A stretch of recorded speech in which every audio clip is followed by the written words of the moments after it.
either the Gothic or the Elizabethan style. The present building is, of course, established as a clearly identifiable symbol of this nation.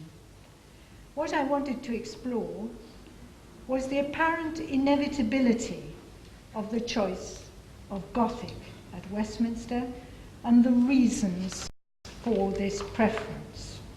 How far were the reasons influenced by considerations of architecture, nationalism, or, and certainly always possible in the context of Westminster, political expediency? The truth, I think, is complicated, and the choice certainly does not seem to have come from architects, but was imposed.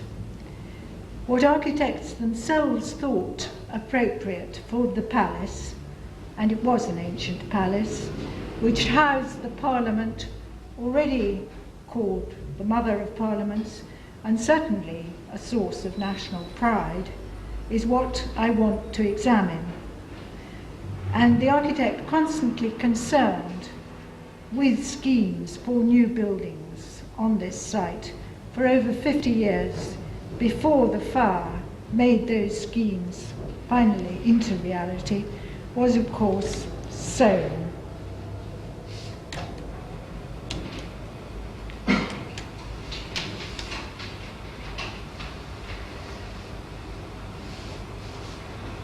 Thank you.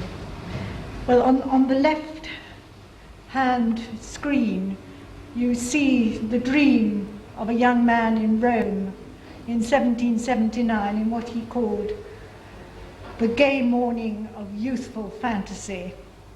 And on the opposite screen, you see the reality of what was actually on the site. It is quite clear that Soane has Westminster in mind, the position of the river, and of course St Paul's on the skyline make this quite clear. And he's put his own Royal Academy triumphal bridge design into the picture.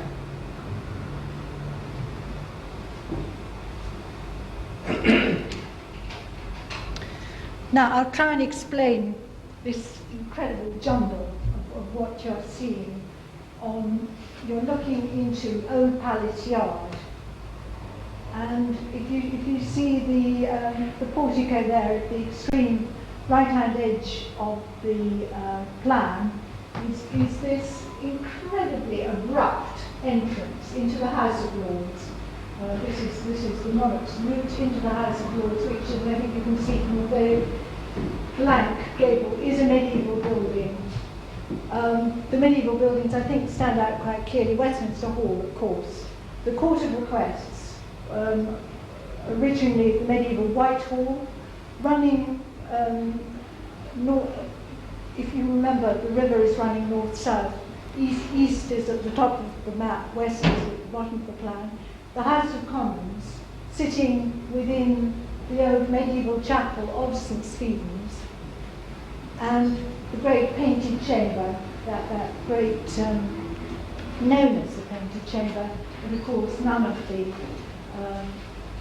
great art that it once considered visible at this period of the late 18th century. Then running off from the painted chamber, a sort of jumble of rooms, again dating back to the medieval palace of Henry III and his queen, and what called the Prince's Chamber, the gable there, the House of Lords, which became the House of Lords. Probably again a chapel. We think of the orientation, and we've got, of course, Henry VII's chapel here, Westminster Abbey running down here. The only other medieval building I haven't mentioned is the perpendicular cloister in the angle between Westminster Hall and what was St Stephen's, then the House of Commons.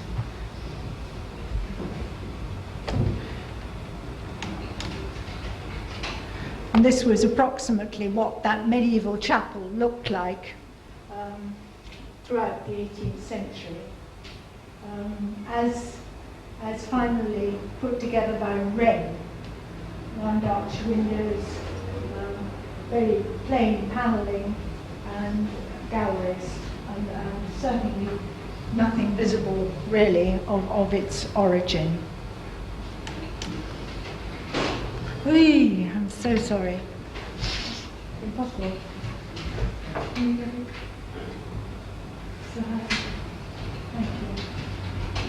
This is the House of Lords. In that tiny little chamber here, again a medieval room entirely covered up with a cove ceiling, large fireplace. Again, it must be extraordinarily inconvenient and inappropriate. And finally, Westminster Hall itself, at that date, at the far end, at the southern end, we've got two law courts, the Court of Chancery and the Court of King's Bench, as you see, just sort of boxed in, and along the walls of the hall, stalls and shops where Pete's and so on bought their shirts and socks. And then clinging out around the northern end of Westminster Hall, lots of coffee houses and pubs. Well, clearly it wasn't an efficient system, and it certainly wasn't one that gave much reason for pride, national pride. And in the 1790s, there was a feel that there should be a new building, a new efficient building, and so was approached. And between 1794 and 1796, he made a number of schemes, of which this is the one that he published in his book of public buildings, public and private buildings in 1828. And as you see, an extremely sophisticated neoclassical wings lapping round Westminster Hall. Westminster Hall remains in the centre of it, and in fact he was keeping the St. Stephen's, but rebuilding in a uniform style, of his own style, the style of the 1790s around it. And when he came a few years later to design a building for to commemorate the triumphs of Waterloo and Trafalgar, he speaks quite clearly that such buildings would give a feeling of national. He said anybody leaving such buildings would have national feeling and gratitude upmost in their minds, and I'm quite sure that this is what he had in mind. But politics and so didn't go very well together, and he was very efficiently outmanoeuvred by Wyatt, James Wyatt, and a much simpler scheme was put in hand for lapping round the existing buildings on Old Palace Yard, which we're looking at now, the Old Palace Yard side of the building, in a uniform and pretty dreary, minimal Gothic style. And it was much criticised at the time. It was put up, nobody thought that it was particularly good or particularly worthy of its site. Just to make it clear, the House of Lords was moved into the secondary hall, the secondary and larger medieval hall called the Court of Requests. And so this is now fronting the Court of Requests. This is what we're looking at, called the Stone Building, and probably designed by John Vardy, and lapping around the western edge of Westminster Hall, is a memory of the great design by William Kent, made in the 1730s for a completely new Palladian House of Commons, House of Lords, a complete complex, which again never got off the ground. There never was the money, there was always a war. Certain schemes of the 1790s were defeated by French wars and so on.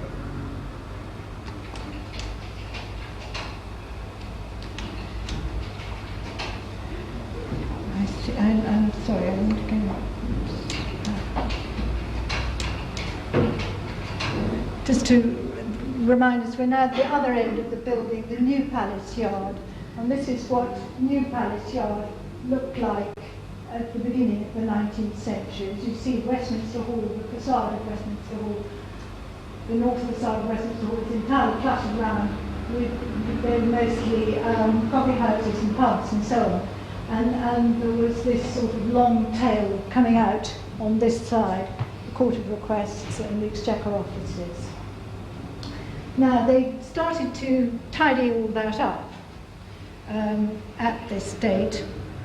There was a major early 19th century restoration of the hall, which entirely cleared the front and cleared the law courts out of the hall, and so did some really remarkably ingenious law courts out on the western edge of the hall, fitting them with great ingenuity in between the buttresses of the hall.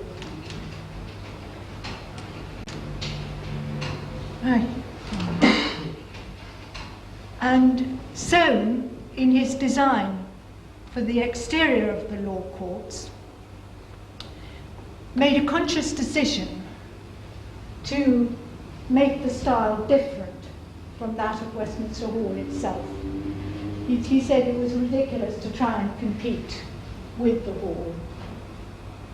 And he showed his plans, of course, to the relevant parliamentary authorities, and this is what was being built, and was more or less completely constructed when it was noticed by members of Parliament particularly, and writers to the newspaper, and an enormous press campaign against Soane's design got going even after its construction in about 1824.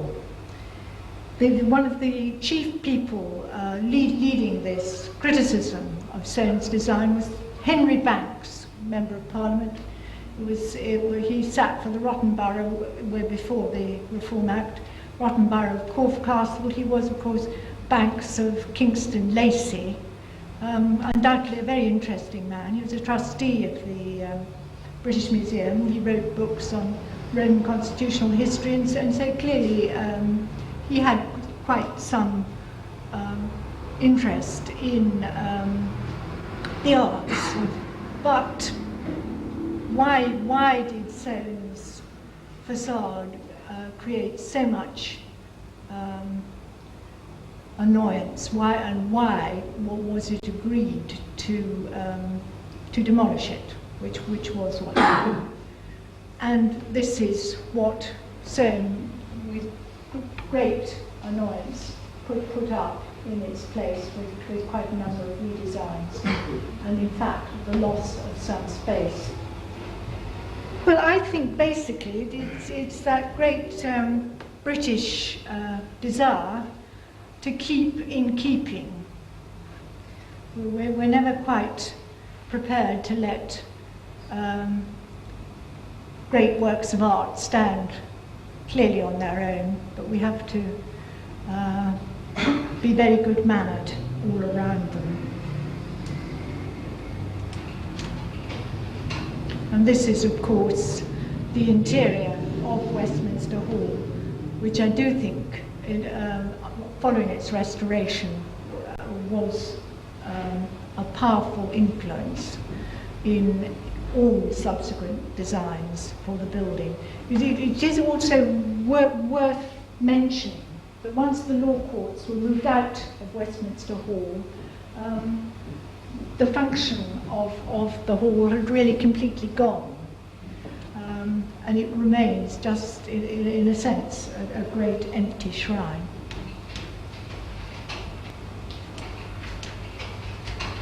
But Soane's work at Westminster goes on in the 1820s, and he was responsible for constructing within Wyatt's skimpy Gothicism the formal entry to the House of Lords. George IV, of course, wanted to have something rather grander, rather more befitting of his status, and so, again, with great ingenuity, constructed a very regal approach to the House of Lords. This is the throne that Soane put for George IV within the House of Lords. The House of Lords is now here. The old medieval buildings to the south of the site had been demolished, and this sort of skin has been wrapped round by Wyatt here, and Soane has rebuilt his grand approach. You can just see that those are actually stairs going up, the columns marking the Royal Gallery into the painted chamber, and the painted chamber down into the House of Lords. A slightly circuitous route, but nevertheless an impressive one. Wyatt had also done a skin on the riverfront of the building, all again in minimal Gothic.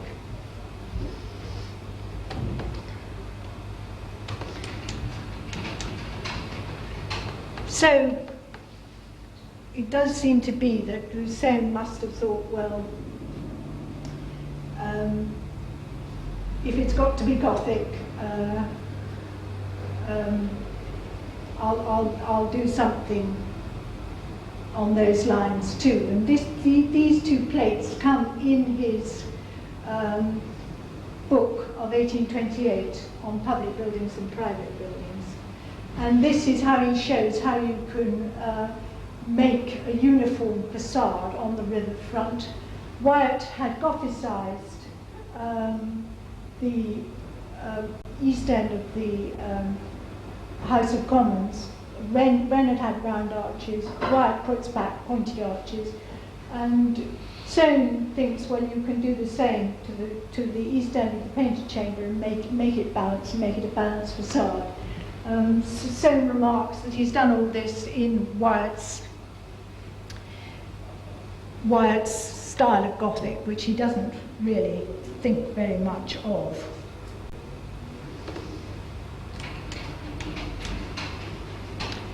But, of course, the problem of an extremely inefficient House of Commons remained. There simply wasn't enough room for everybody, and we are now in the period of reform, and in 1833 there was a new commission set up to try and make the House of Commons more commodious, as they put it. And a group of architects were asked to design. And this, of course, is just a single building. It's just a single chamber of the Commons. But I think what architects asked to do this in 1833, what they produced are actually some very interesting designs. This is the work of James Savage. James Savage, who had probably produced one of the best-known Gothic Revival churches at that date, St. Luke's, Chelsea, where there is, of course, actually a stone vault. But he puts together this really fascinating circular design with round arches. Really most intriguing building. This is the design of Decimus Burton for the same scheme. Decimus Burton was a sort of neoclassical whiz-kid of the 1820s, and it's a sort of fairly slick, fairly straightforward neoclassical job. This is by Francis Goodwin, a very interesting architect. He was going to do a long public route into the building, going through a restored St. Stephen's Chapel, putting St. Stephen's Chapel back to its glory. But his approach gallery and his chamber himself is a splendid, strong neoclassical design. There was one, out of this batch in 1833, there was just one Gothic design, and that was by William Bardwell, who was very much drawing on the instructions of a member of Parliament, one Rigby Watson. And Soane, of course, was still around, and he also did a design for this scheme.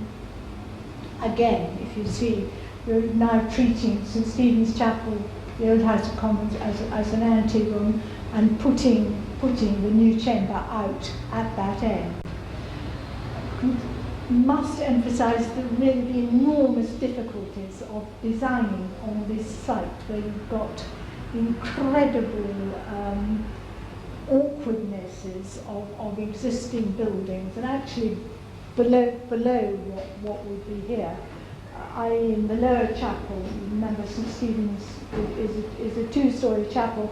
The lower chapel was actually at that date the Speaker's state dining room. Of course, by putting a chamber out at the end, you make it impossible for that room to have any light. It was an incredibly difficult site to do anything with. Well, of course, fate took a hand. Well, what I think everybody had foreseen was likely to happen did in fact happen, and there was a very serious fire. This is a plan of the site just before the fire, and it's a ground plan, so we're looking at the lowest level beneath the major halls. This is beneath the House of Lords, beneath the Painted Chamber, and so on. And it was literally the centre of the site that was wiped out by the fire. The House of Lords, the House of Commons, and that central patch. Soane's buildings on the southern end were more or less untouched, and Westminster Hall itself survived.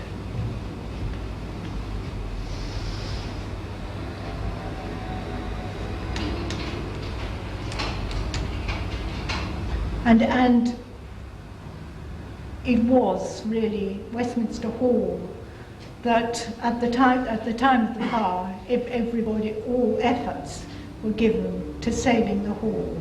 This has always been the hall, has always been the cry, save the hall. And of course it was exactly the same in the last war. So there was to be a competition to rebuild. And the stipulation, as I've said, was made that it should be in either Gothic or Elizabethan. Well, why? I think, again, very largely that having had this disastrous event with Soane's facade to the law courts being pulled down, it was a question of being cautious, being careful, as much as the antiquity of the site and the desire to draw attention to it. There was an enormous amount of writing for and against the competition and for its stylistic stipulation. It was by no means a universally welcomed decision. One of the chief protagonists against the Gothic style said, "Are we going to have a humble copy of the gloomy mansions of our forebears?" And of course at this date there was very little Gothic revival public building, and Gothic revival was looked at chiefly as an ecclesiastical style. And I think we could have had an extremely dim building on this site. What I'm showing on the left is Wilkins, a really very feeble effort, I think, and really reminds me quite strongly of his design for the National Gallery.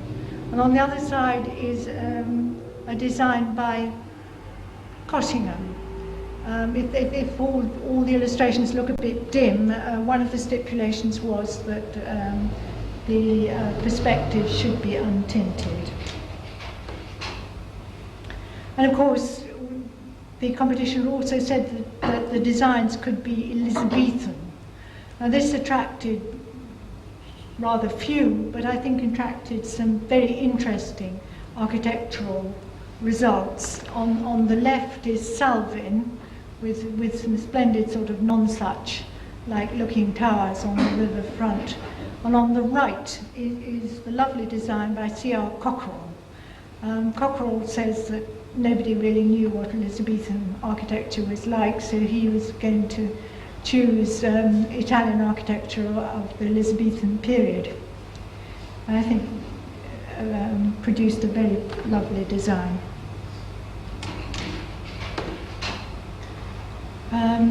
And there was a great deal of very similar looking buildings. On the right there is Buckler, and on the left is Rickman. But of course, the winner of the competition was Charles Barry. And I think the strength of his design and the strength of his plan must have stood out right from the start. Here is, as you probably know, Barry's competition plans disappeared in rather mysterious circumstances. So we're left with having to put his original competition design together from all the remaining drawings. But here you see the elements of his design: the river front, a tower at that end, of course the clock tower, a tower at the other end, the state entrance for the monarch. Three ranges, the river front, a central spine with both houses on it, and a western front. I mean, he uses, in his competition design, as you can see, very imaginatively, he brings Westminster Hall into his competition, into his composition, and makes it part of his main public access into the building.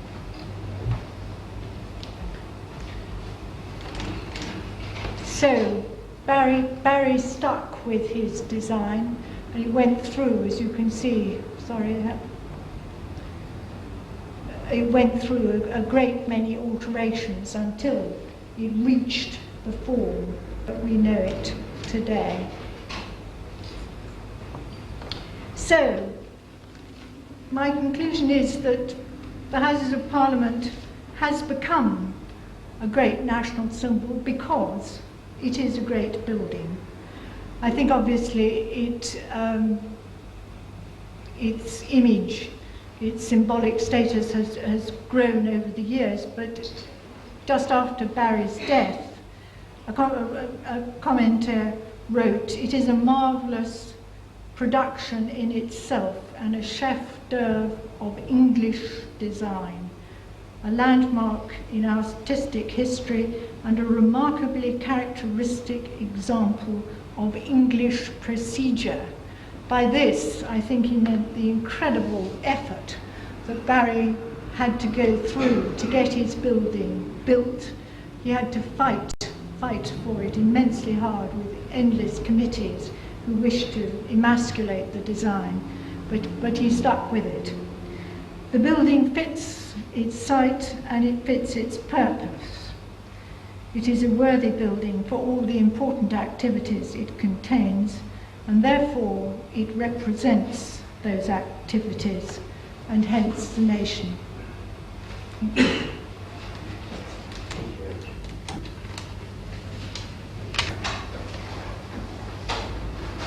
Das ist unsere Architektur.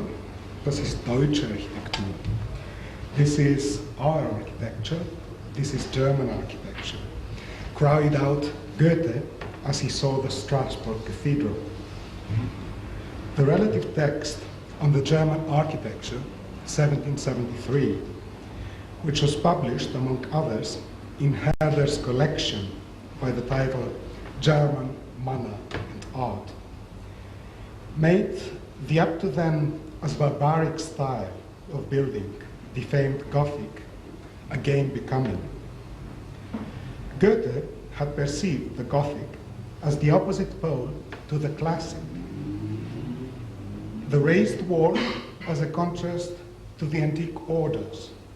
Hence, also, his polemics against Marc-Antoine Logier's essay, which was delivered with such a wrath that the sympathy of the Abbé himself for the Gothic structural logic was simply entirely overlooked.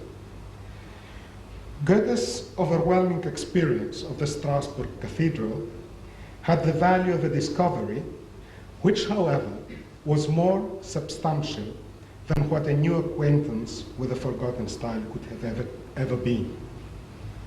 In the Gothic, Goethe had in fact recognized a new principle of art, a different one from that prescribed by the conventional teachings on beauty. He wrote, "Art is in the first place plastic, structuring, and then fine, and yet real and great, often to a higher degree than the fine art itself."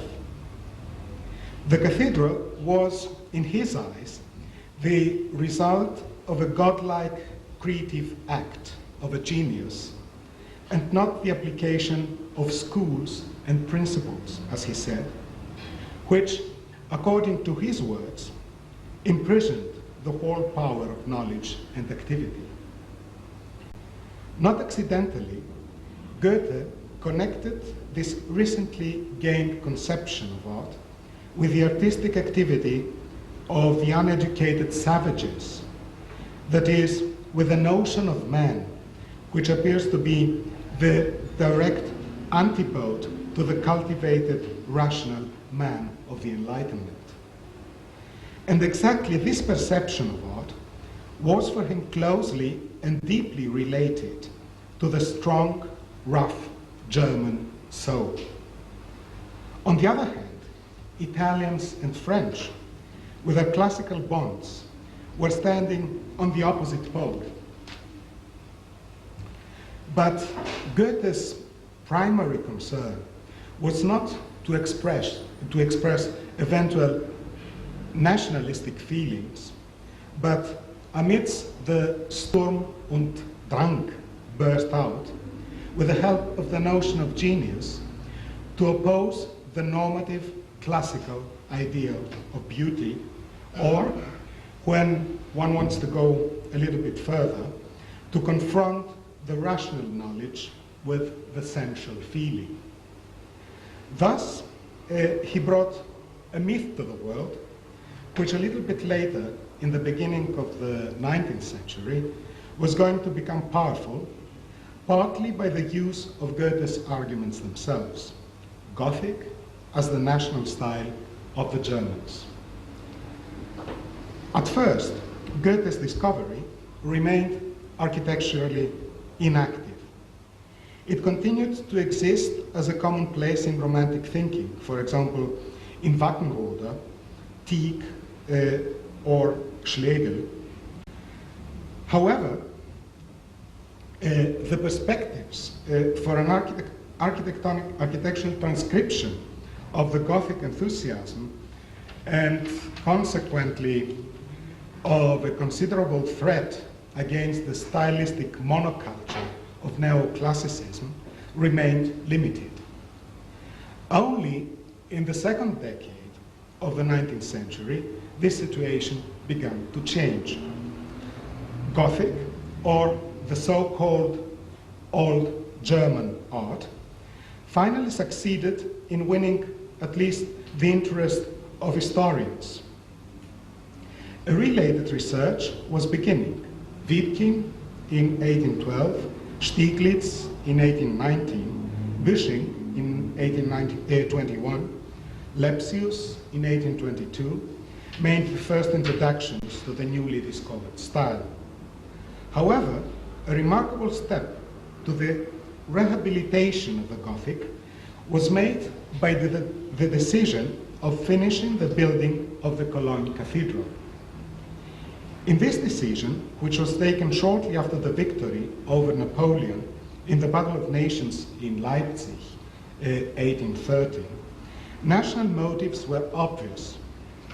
For Ludwig von Bayern, for example, the cathedral possessed the value of a national monument.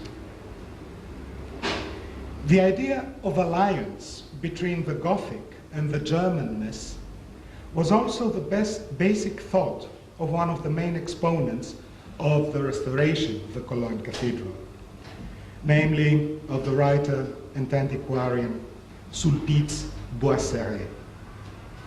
In his text, History and Description of the Cologne Cathedral of 1823, he attempted to systematically set the foundations of the Gothic architecture.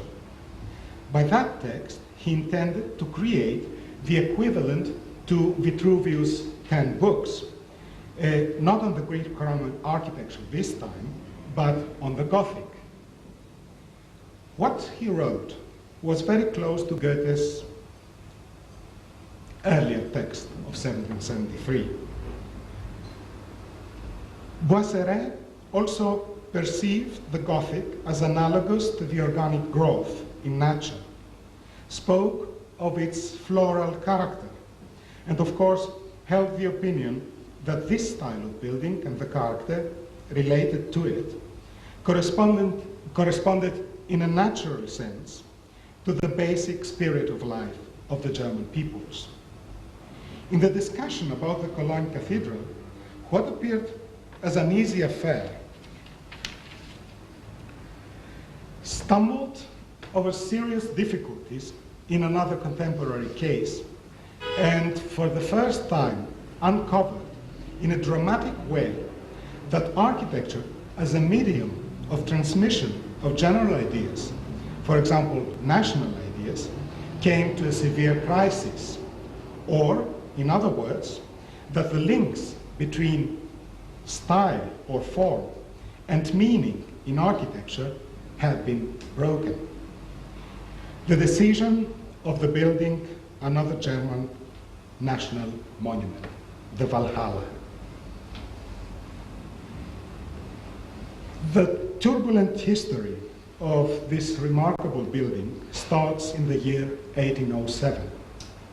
It was during the days of the deepest shame of Germany, after the stormy advance of the Napoleonic army, to which the German Empire had capitulated, when Ludwig von Bayern conceived the idea of building a monument of German grandeur and German glory in order to strengthen the national feelings of the defeated Germans.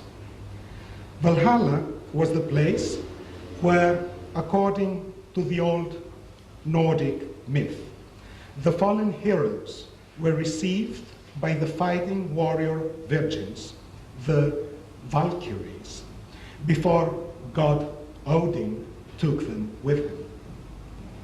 The new comrades of Walhalla had to be German poets and philosophers, scientists and artists, heroes of the spirit, but also of the sword, rulers, marshals, and generals. Their bust had to be put one beside the other in the hall of dead. Val means dead, Halla means hall. An architectural competition was firstly organized in 1814. This event alone was enough to provoke a scandal, since for the national monument of the Germans, which had now no more to compensate the lost pride, but instead to produce a triumphant architectural mark of the victory over Napoleon, the Greek Doric style was prescribed in place of the German Gothic. 2 years later, 17 projects were submitted, and among them one of Carl Friedrich Schinkel, in strict pointed arch style and therefore diametrically contradictory to the demands of the program. Obviously, what was a scandal in the program was used by Schinkel as a provocation in a project which, however, does no more exist. Thus, the competition remained without results, and only in 1821, King Ludwig gave his consent to a project in an octa-style temple-like building, which was designed by Leo von Klenze. The foundations were laid on the 18th of October 1830, the anniversary of the Leipzig Battle of Nations, near the village Donaustauf by the banks of Danube, a couple of kilometers away from Regensburg. The building was opened on the same day 10 years later. This is a painting by William Turner depicting the opening of the Walhalla. In the meantime, the discussion about the style of Walhalla was going on. Sulpice Boisseret was, of course, one of the critics. Curiously enough, not only the supporters of the Gothic revival objected to the prescribed Doric style, but also the neoclassicists. For example, the sculptor and art agent Johann Martin von Wagner wondered why this building, which was dedicated to the great Germans, had to resemble to a Greek temple, although its inner purpose and arrangement had nothing in common with it. On the contrary, they opposed it, and as it seems, they were incompatible with it. In his opinion, the Gothic manner was the convenient one, since it was the most relative to the German people. The word purpose should be understood here as in Schinkel's notion of character, or basic ideal of a building, which must be expressed by its physiognomy and outer appearance. Thus, von Wagner was seeking for the analogy between content and form, which even for him, the neoclassicist, could, in that special case, be realized in no other style than the Gothic. The opposition against the Doric Walhalla was so strong that King Ludwig himself began to doubt about the properness of his choice. On the contrary, in the eyes of Klenze, the critics were no more than a couple of idiots who were so strongly bound to the bad things of the Gothic that they were not able to understand anything of the classical architecture. However, strictly speaking, Klenze's building was not an entirely classical one either.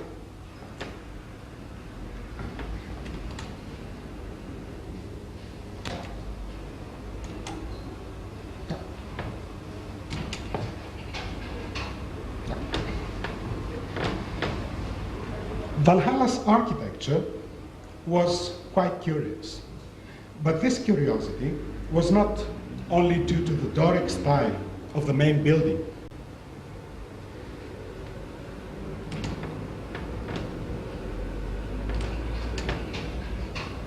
Except from some unessential details, the similarity between the main building and the Athenian Parthenon is striking, but Walhalla was as a whole, is without doubt something more than simply an imitation of the Parthenon. By the word more, I denote that which appears underneath the temple and platforms, temple, that is the remarkable complicated system of staircases and platforms. Historically and geographically, Klenze attempted here to close the gap between, let's say, a Mesopotamian ziggurat and the temple of Fortuna in Palestrina. Above the first level, a Cyclopean wall, or a Pelasgian wall, as Klenze called it, was erected. Of course, such a wall is much older than the Doric temple. On the second level of the substructure, an opening in the wall reminds of the grave of Atreus in Mycenae. In the initial project, this opening was the entrance to the Hall of Expectation, which was again conceived as an Etruscan grave. The busts of the still living heroes had to be kept there, and only after their death transported to the main hall. Finally, above this level, on a step pyramid, stands the pedestal of Walhalla. Thus, we finally end up to the Greek antiquity after a long run through some thousands of years. But strangely enough, above the triglyphs and the metals, the relief of the south tympanum, instead of the Greek gods, represents the German liberation of the year 1840, while that of the north, a scene of the Battle of Hermann of the year 9 AC, in which the Cherusks had destroyed the 17th and 19th legions of the Roman army in the forest of Teutoburg between Weser and Rhine. The whole interior, from the decoration of the frieze and the caryatid-like Valkyries who support the iron roof,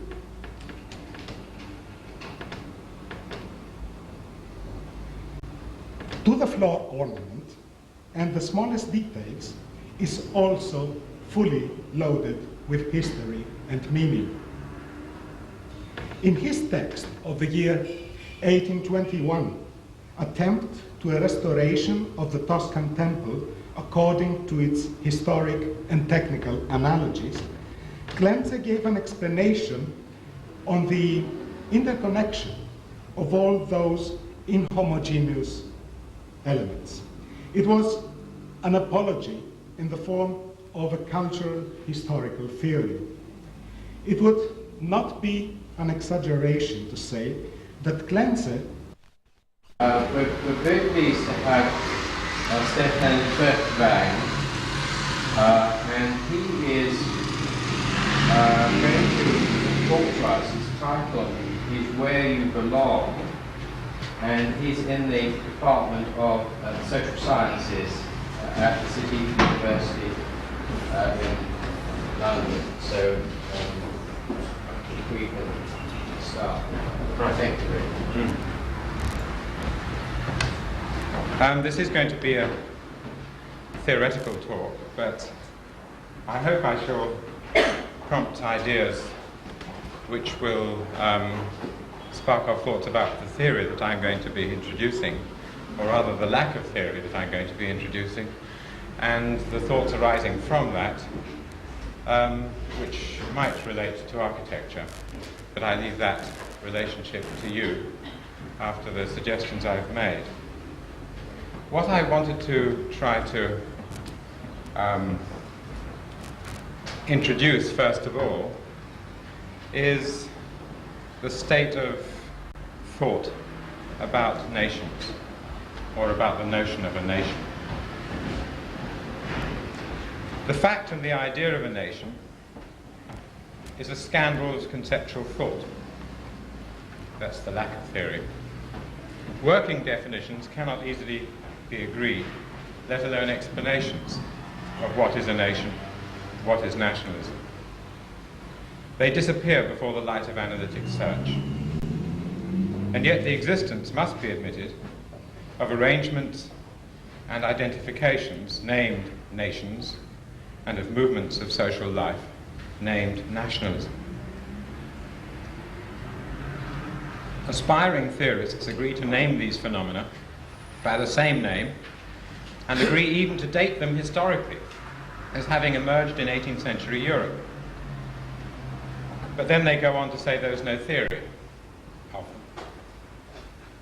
One of the most searching reconsiderations of this scandal has deservedly become a classic for any subsequent thought about what this conference might be supposed to be about. And this is the book by Ben Anderson, whose title, Imagined Communities, indicates a helpful shift of perspective. It takes us away from attempts to establish nations as the material facts of essential social ties, which is what nationalists claim them to be. For there has been much philosophizing about cultural or social essences, which amounts to a theorization of nationalist mythology, tracing the origin of the nation and of peoples who became nations as emergent human facts as well as modern political arrangements, just as nationalists do for their own nations. Distinguishing the perspective of the historian or theorist from that of the partisan nationalist is useful, indeed necessary, in my opinion.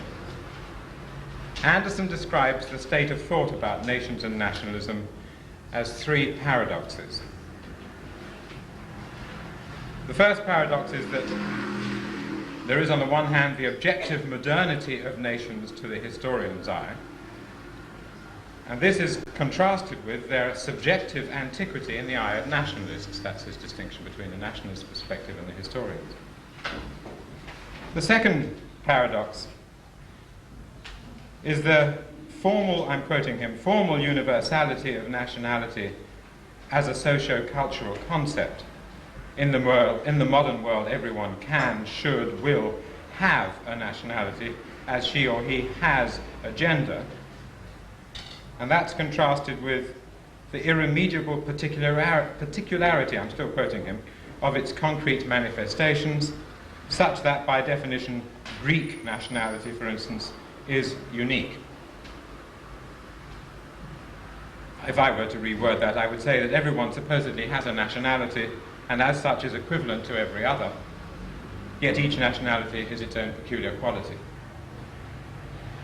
And his third paradox, which is one I'm not sure that I agree with, is that the political power of nationalisms is to be contrasted with their philosophical poverty and even incoherence.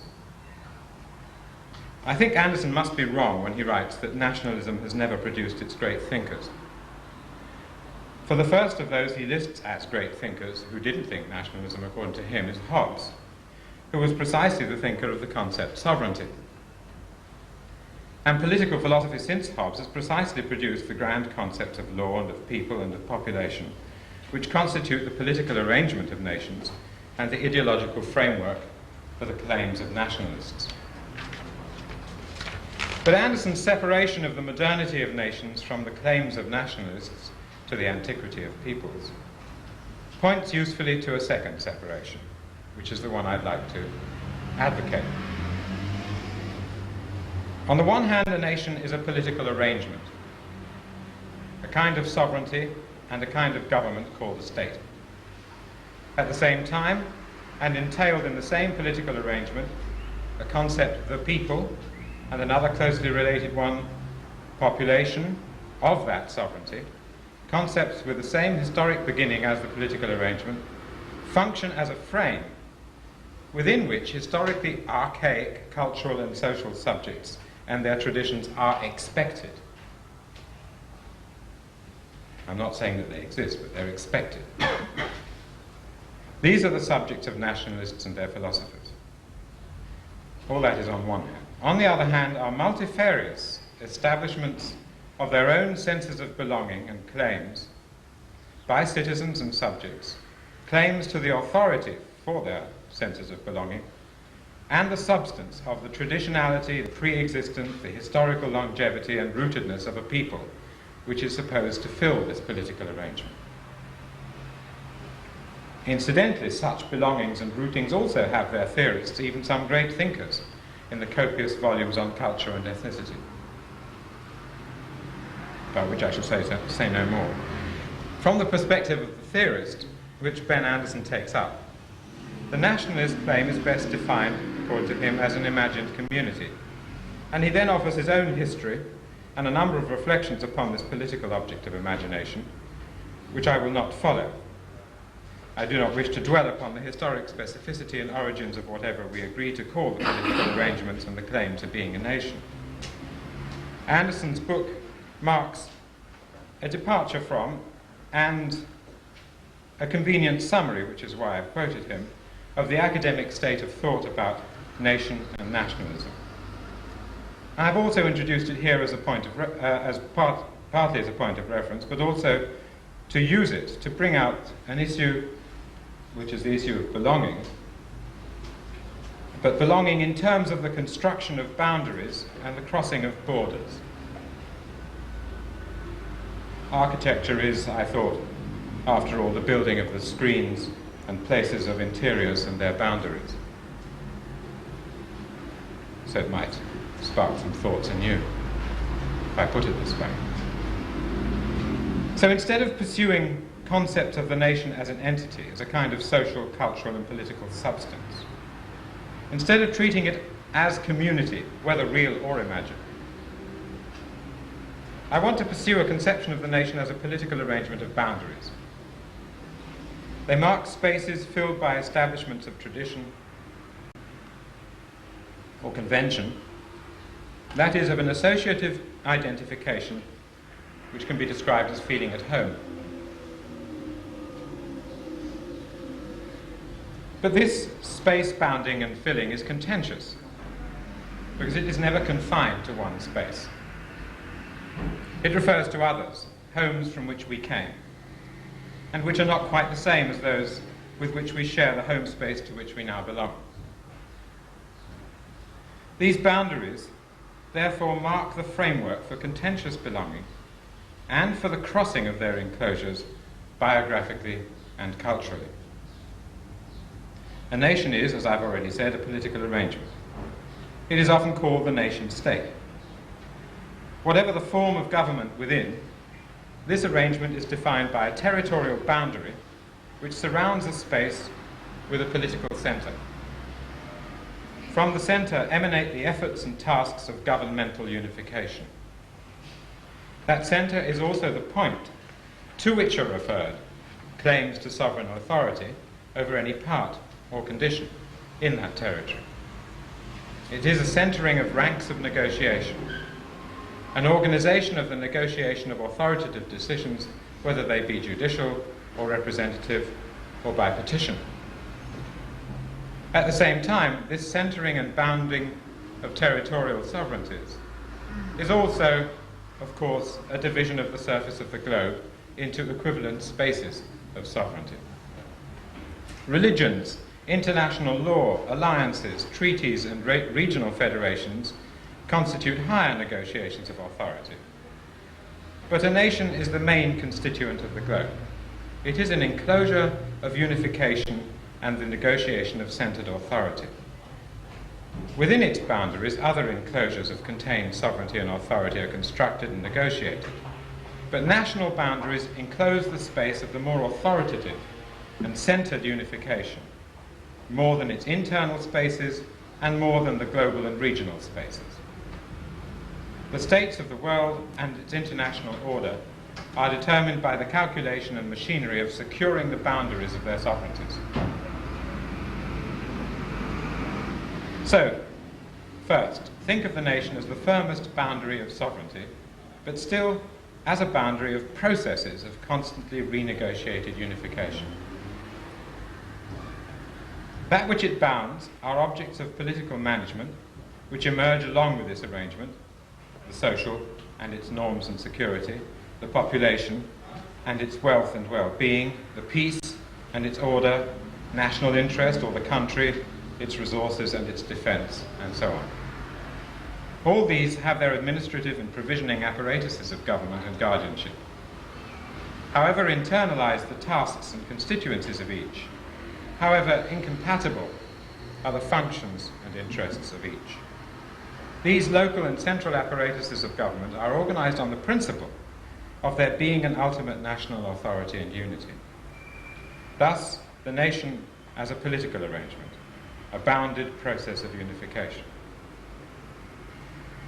The process of unification and authority has its space-filling subjects, defined by the same boundaries which delineate the objects of government. The subject which unifies the spaces of the social, the population, and the country is the people, its biography or its history. But remembering Anderson, the people and its biography is mythic. Considered in terms of the nation as a political arrangement, it is a negotiable biography, a process of claims to belonging, of being the subject which fills the territorial spaces of sovereignty.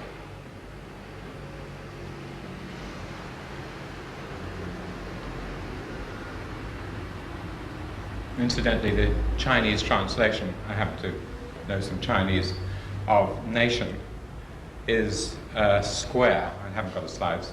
A square, well, the word guo, guojia is in Chinese, and guo is just a square with the character for I, me, in the middle of it.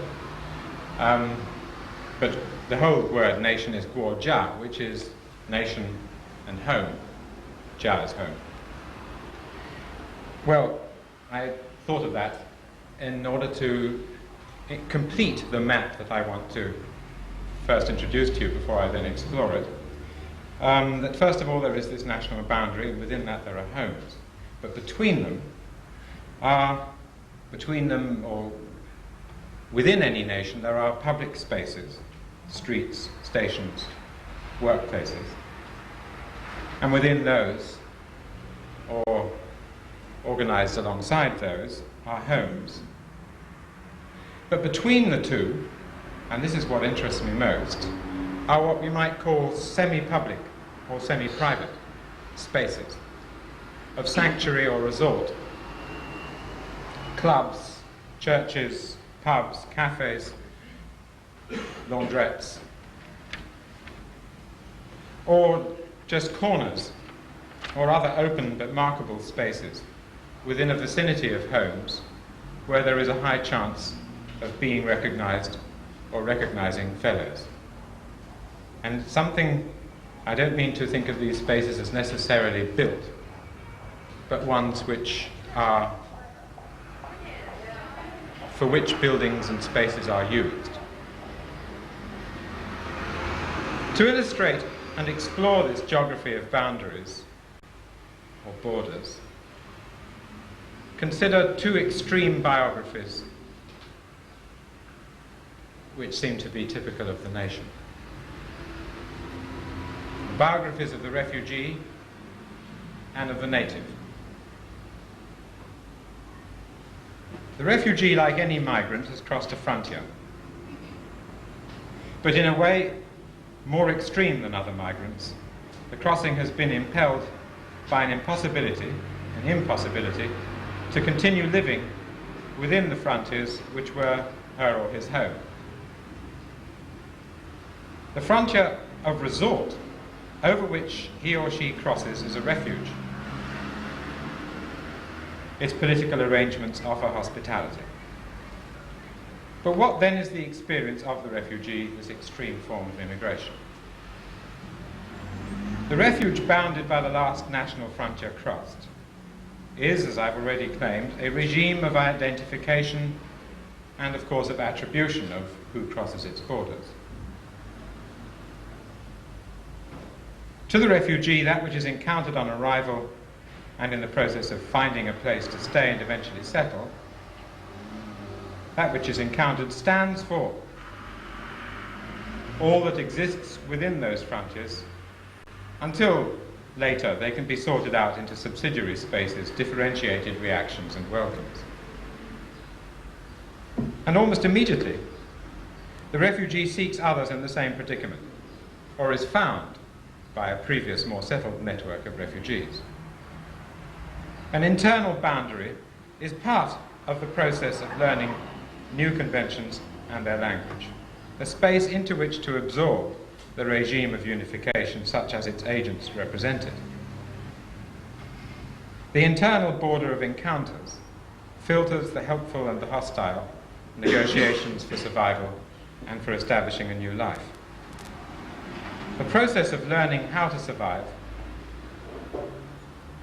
using this new internal border, at the same time presses back beyond the crossed frontiers, a previous life and its trauma. Am I German? No. Am I English?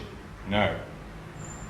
This was spoken 51 years after arrival in this country by a teacher forced out of Germany by a particularly fierce regime of unification and its cultural myth, which had denied the distinction between political arrangement and the negotiation of different belongings, different Germanisms. A regime where you belong was an expulsion or an extermination.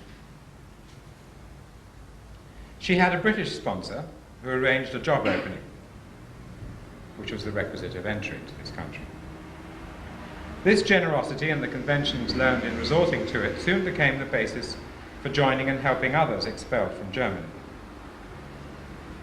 In her case, these were the children transported in the same year, 1938, who'd been accepted into camps as an emergency relief and then were to be placed with foster parents who knew nothing of their background, and as one of these children later remembered, these prospective parents looked at us as if we were in a cattle market. The German teacher became part of their protective network. In an attempt to create relations between them and their new parents, she asked the children to write their memories. Some of these children might have been as old as 8 or 9. Well, actually up to 16 now, I come to think. But the expulsion and the arrival had created a blank. They were still in shock, as she said. Later still, she and a close friend from Germany, who'd also come on the same transport but as an adult, with the help from the English friends they had made, established hostels for such children in which their shock would be lessened. And as she said, we did it the German way, in England. We shared the same languages and culture with these children and felt we could keep their links with their parents. When the Red Cross letters arrived with news of their deportations, their parents' deportations, we felt we could share their grief. So one at the same time, in Britain, they were expected to live as the British did and bury their previous identity, and yet their foreignness could be pointed out at any time. So what do? They create a British Germanness or a German Britishness, which is neither. How often has this been repeated? How many times have internal boundaries of immigrant self-protection and absorption of the conventions learned been created, and through contacts made, crossing these internal boundaries with various degrees of so-called assimilation? How many other versions of being both, German and English, neither Jewish nor English, Irish in England? How much of the population is just British, or accepts the Britishness represented to them and imagined? Is there anyone?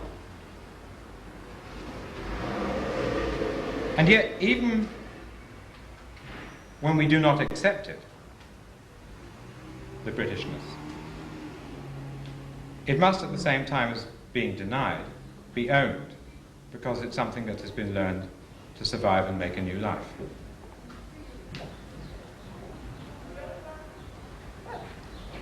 Almost the reverse of this refugee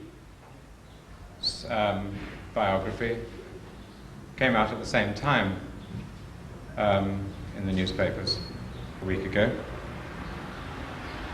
which was the fate of children exported from Bernardo's homes and others to the colonies from this country. And their desperate search for parents they didn't know, taken up by a social worker from Bradford, I think. And on television it was shown how one who had finally been able to contact his twin sister in Ireland was being shown as if it was his home territory, which it certainly no longer was. The hills of Ireland, a church where he remembered that his twin sister didn't, that somebody was buried. That sense of rooting, but rooting somewhere else, is extreme in the form of trying to recover from a blankness of crossing a frontier in the two cases that I've mentioned. But I don't think it's unusual. In fact, if we now turn to the native, I think we can see the same sort of thing occurring. The example I want to choose, and again this is from recent reading, is Elgar.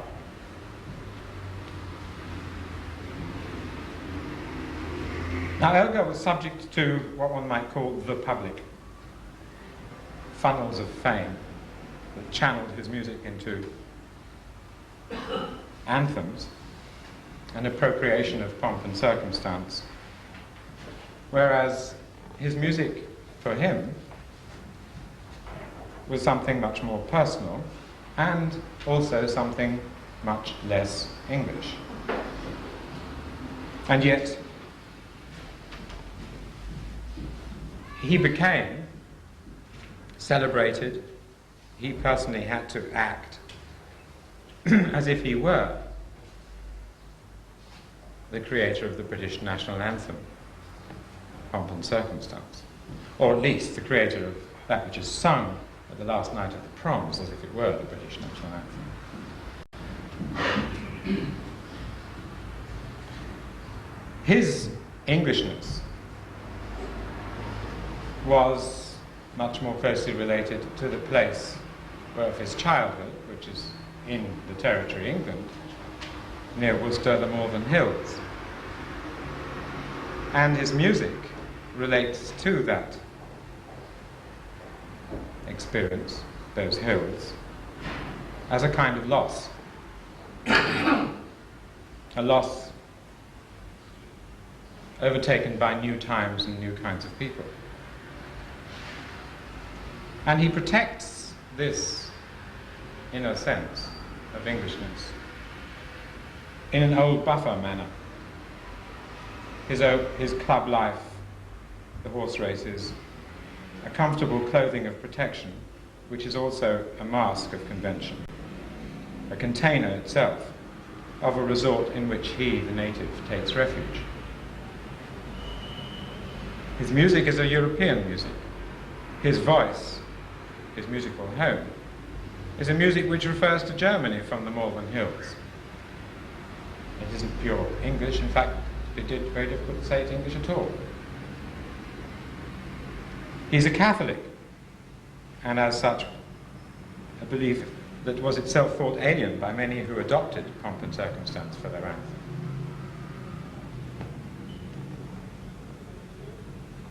So, not being at home where you are at home is, or not being at home, but somewhere within it, in that territory called home, seems to be a syndrome in which internal boundaries, or boundaries which are protective conventions, are created, not only by refugees, but by natives. What I've tried to explore here is the nation as a process of boundary negotiation.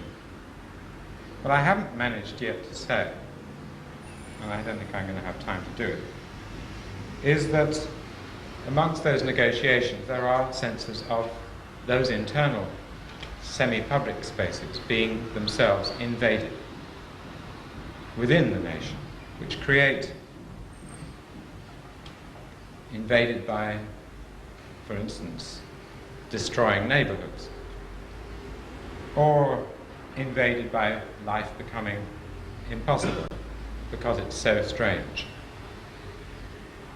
so estranging. Partly, that results in defensive assertions, persecuted assertions of aggression against those who are said to be invading, which can result in chauvinist or racist reactions. Or it can result in attempts to recreate a new life out of the wasteland that those neighborhoods, those semi-public spaces have been thought to become.